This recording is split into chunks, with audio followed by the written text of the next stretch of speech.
Your pain may be the result of grinding your teeth when you sleep, and you don't even know it. The technical term is bruxism, a serious condition of grinding your teeth. It can be the source of your headache pain, but you never even know it because it usually happens when you're asleep. The cause is most commonly associated with stress. Some reports suggest it can affect close to 95% of all adults. The result can be serious chronic headache pain. If the grinding is severe, it can eventually lead to migraine headaches, which sometimes could be debilitating and include nausea. It can also lead to the serious jaw pain known as TMJ, experienced by 15% of adults in the United States and twice as many women as men.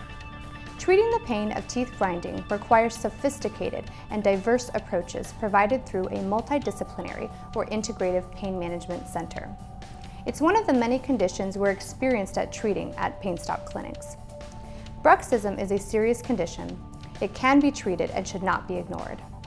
Pain Stop Clinics provides a free consultation to determine if this is a source of your pain and to help you get back to a pain-free life. Pain Stop Clinics, your pain stops here.